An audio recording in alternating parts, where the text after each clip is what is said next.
Hey there, this is Angel. I just wanted to share a few things, not long, of what happened when I was in rehab. I mean, I've told you about the leg and how I broke my leg and how I had it reset instead of have major surgery and how it wasn't healing properly when they did the first x-ray. And so that was a little alarming, but God told me to pray Ezekiel 37:7, okay, the word of God speaking to the bone.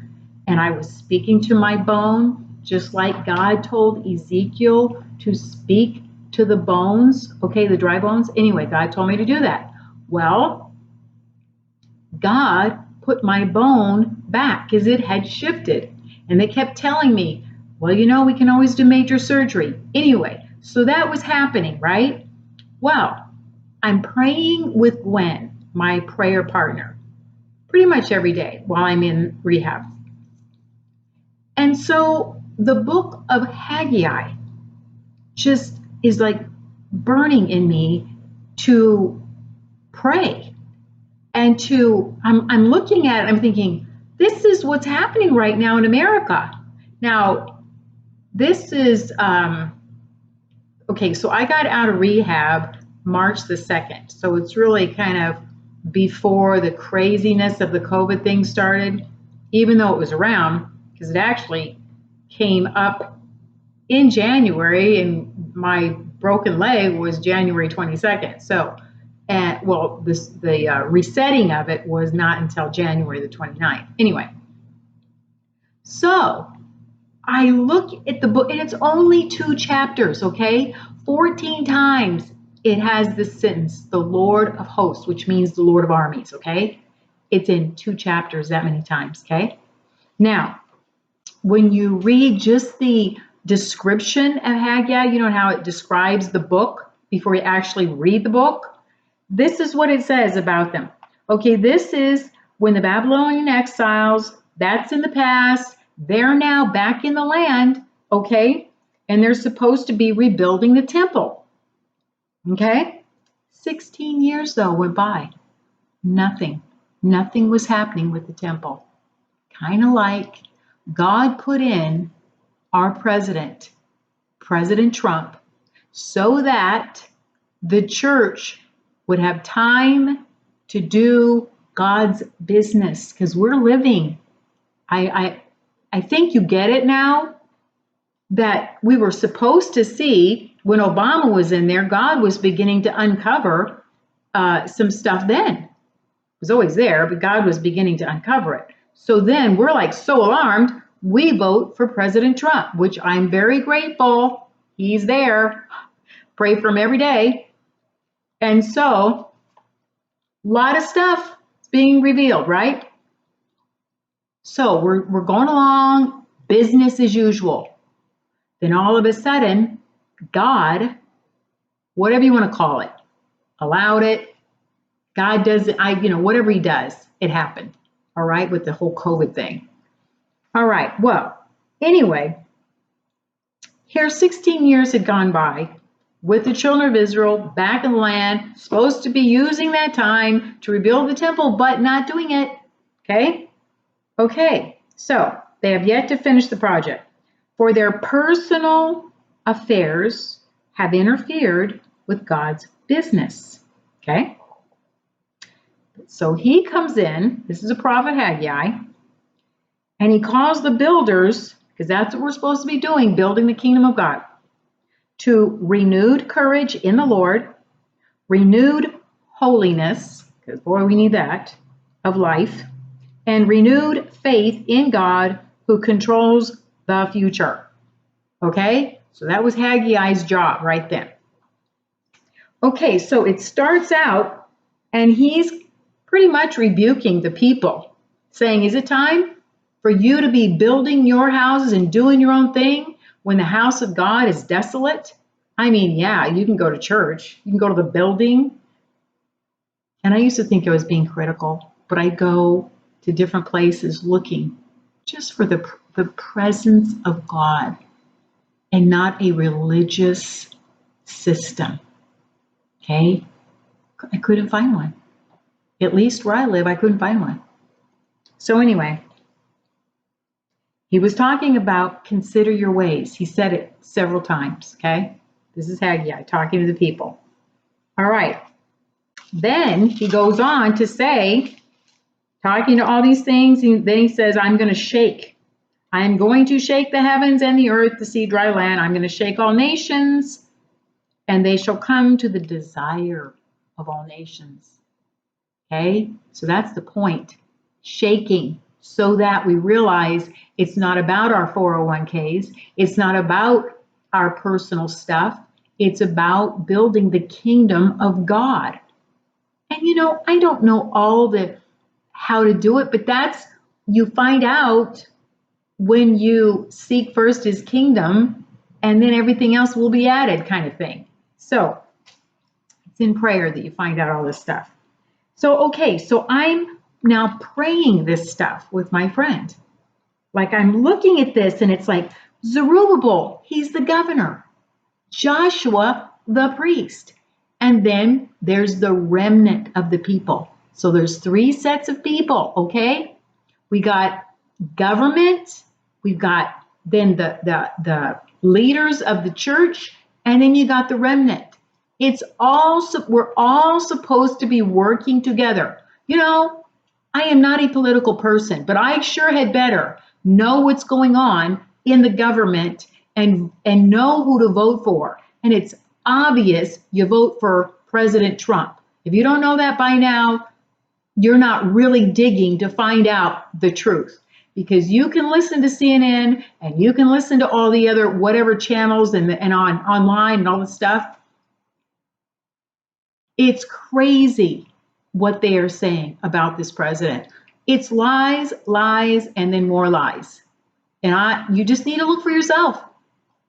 Just ask God, get serious enough to ask God and look for yourself, and the Lord will show you. It's not difficult to find out what the fruit is. What did Jesus say? Okay, because we've got the modern day Pharisee, which there's a lot of people in the church that are anti-Trump. That's the modern day Pharisee. And then you've got, the other side, the people, and then you've got the other people that are in the middle that are the remnant. I'm just going to say it. That's how it is. And you're blind to what's really going on. That's probably a little harsh, but it's the truth. Because my goodness, you can't. All right. Because Jesus said to the people, you're going to know them by their fruit, not by what they're saying, okay, by what they're doing.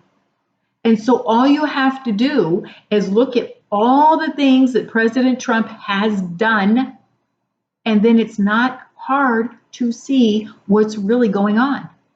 Okay, I won't talk about that anymore, because that really wasn't what I was going to say. My point was, but came out. Because it's in Haggai. Okay, Zerubbabel, the governor. Okay, it's the government of the land. Okay, so anyway, so all these 3, everybody's now working together, all right? And God is talking about now, he's shaking, and he's talking about the glory of the latter house is going to be greater than the former, because that's what God's after, and it will be done. It will be done. So anyway, I'm doing all that. God healed me. He healed my bone supernaturally by me speaking to the bone. Okay? So I come home. And then God then starts putting on my heart the thing about the eagle. I kept getting in my head. Where it says in Psalms 103, he fills my mouth with good things so that my youth is renewed like the eagle. Well, that kept going over and over. And I'm like, what does that really mean? So I started looking it up about the eagle, the molting of an eagle. Look it up. It's amazing. He has a choice. He could live 70 years, but around 40 years, he goes through this horrible molting time. where he looks horrible. He's losing his beak, his talons, his feathers are in disarray, and he's just like, if the older eagles do not come along and feed that molting eagle with meat, food, that eagle will die. And he's so weak.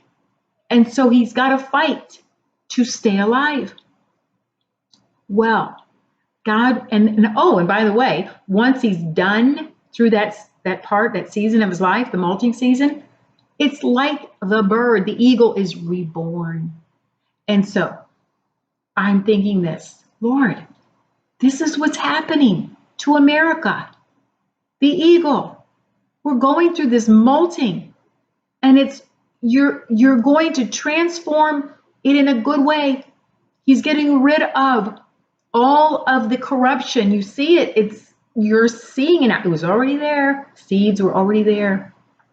But it's now being exposed so that we can make a choice. Like Elijah said on the mountain, okay? He says, who are you going to serve? You're going to serve the God of Elijah, the one that comes down and consumes the fire, or are you going to serve the Baals, okay? The religious system of that day. Anyway, so I'm home. My shelf breaks in my living room, bookshelf. And I leave it for a couple of days because I don't have time to fix it yet. And I go over there and realize one of the little pegs fell out and I can't find it. So I'm thinking, well, that's a problem because it's an old bookshelf. So I thought, well, you know what? Might as well just get rid of some of the books. I'll give them away. So I start looking through the books and I find this treasure. First of all, it was a letter from my sister who passed away when she was 15 and a half from a drunk driver. She was everything to me. She was 20 months older than me. Her name was Paulette. That's why I named my daughter Paulette. Anyway, it's a letter, envelope, everything to my parents when she was in camp, when she was tiny, not tiny, but before her accident, obviously. What a treasure. And it was right there on the bookshelf. And I'm thinking, why is this in there? And it was just something that just really blessed me, okay? It was a treasure. Well, then I'm looking some more, and all of a sudden I come across, I will show you, this from Rick Joyner. Look at this. It's probably backwards. It's called the Morning Star. Still is. Prophetic Bulletin, okay, by Rick Joyner, November 1995, 25 years ago. So I thought, oh, this is cool. And it was like in pristine condition, hadn't been folded, just sitting there in the bookshelf. And you couldn't even see it. I don't even know what it was in. I don't know. I don't even remember what it was in. So I'm looking through this little magazine, right? Well, all of a sudden, he starts talking about Haggai. And I thought, oh, wow, that's amazing. Look what he's talking about. And he says, is it time for you yourselves to live in your paneled houses while this house lies desolate? Now, therefore, says the Lord, consider your ways. And so he goes on talking about the very thing God told me while I was in the rehab. Okay? Now, basically what I'm saying to you. See, I don't do Facebook. I can't even get in. It's a long story. It's not that I did anything wrong. I can't. I'm not going to tell you why. No, this is like my only way to get out there is through YouTube. So that's why I'm doing this way. And I just had to tell somebody. Okay, so read Haggai, pray it, look at it, and then do it as much as you can. It's talking about considering your ways. You know, when President Trump is reelected, because I really believe he's going to be reelected by a supernatural way, just kind of like it was before. Because, I mean, the way you look at it now, it just just whatever. But you need to be praying about it. So the thing of it is, what was I don't want to lose my thought now. Praying this, because the point is time. We have to have righteous leaders that are, because if you notice right now, the Democrat Party is like hoping we can just shut the church down and not even allow the church to meet. Because everything, bars can open up and other places can open up, but not the church. So I'm saying we don't know what the future holds and how much time we have for freedom to do what we need to do in America and to build his church. So I'm just saying, read Haggai, okay, and believe what it's saying and do it. Pray it. And the other thing God said, one more thing. He keeps saying this to me.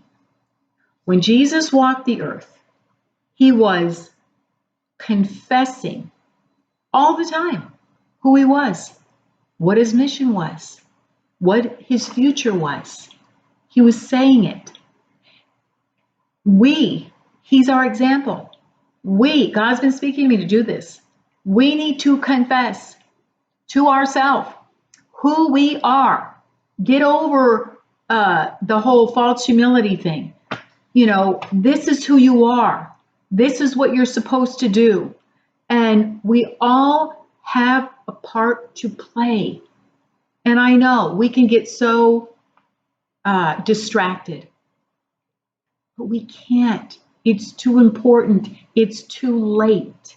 We have to do what God is saying to do, because let me tell you, I know some precious people and they are deceived. And you think, oh, I won't be deceived. Well, you know what? If you're not in the Word every day and you're asking God, help me not to be deceived, help me to do and be serious, because it's warfare. This is not easy. What I've gone through the last 36 years isn't easy.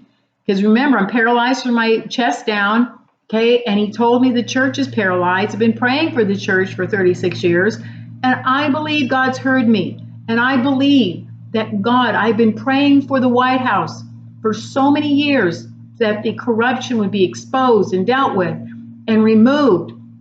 And I believe God's doing that. And so all I know is that God listens when we pray, and God will answer if we pray in faith and we don't give up. So I know I probably said a lot there, but tried to hurry and say it quick so it wouldn't take so long. But anyway, that's it for now. So there you go. Love you. Pray and read the book Haggai. Bye.